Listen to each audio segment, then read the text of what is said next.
Tirupati rural మండలం తిరుచానూరు గ్రామ పంచాయతీలో జిల్లా కలెక్టర్ ఆదేశాల మేరకు నూతన ఆధార్ కార్డులను పంపిణీ చేస్తున్నట్లు బంజారా సేవా సంఘం జిల్లా అధ్యక్షుడు వెంకటరమణ నాయక్ వెల్లడించారు. తిరుపతి జిల్లా కలెక్టరేట్ పక్కనే ఉన్న షికారి కాలనీ వాసుల దశాబ్దాల కల నెరవేరింది. ప్రభుత్వ పథకాలు అందాలంటే ఆధార్ కార్డు ప్రతి ఒక్కరికి ముఖ్యం. కానీ వారికి మాత్రం ఆధార్ కార్డు అనేది తెలియదు. ప్రభుత్వాలు మారుతున్న షికారి సమస్యలను ఎవరూ పట్టించుకోలేదు. వారి సమస్యను ఆల్ ఇండియా బంజారా సేవా తిరుపతి జిల్లా అధ్యక్షుడు ప్రభుత్వం జిల్లా కలెక్టర్ దృష్టికి తీసుకువెళ్లడంతో సమస్యను పరిష్కరించారు.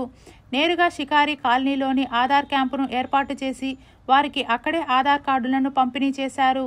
ఈ సందర్భంగా తెలుగుదేశం పార్టీ సీనియర్ నాయకులు వెంకటరమణ నాయక్ మాట్లాడుతూ ఎన్నో ఏళ్లుగా పరిష్కారం కాని షికారి కాలనీలోని ఆధార్ కార్డు సమస్యను పరిష్కరించినందుకు కృతజ్ఞతలు తెలిపారు.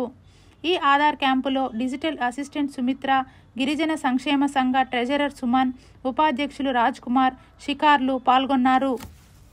ఈరోజు ఒక డిజిటల్ సచివాలయం ఎంప్లాయీస్ ఆధ్వర్యంలో ఈరోజు ఈ గ్రామంలోనే వచ్చి వాళ్ళకి కావాల్సిన మెటీరియల్స్ అన్నీ తీసుకొచ్చి ఈరోజు ఆధార్ కార్డులు ఇక్కడే రెడీ చేసి వాళ్ళకి సప్లై చేస్తున్నారంటే మాకు చాలా గర్వకారణం. ఎందుకంటే ఇన్ని ఏండ్లుగా వాళ్ళు ఆధార్ కార్డు లేకుండా జీవిస్తున్నారంటే చాలా బాధాకరమైన విషయం.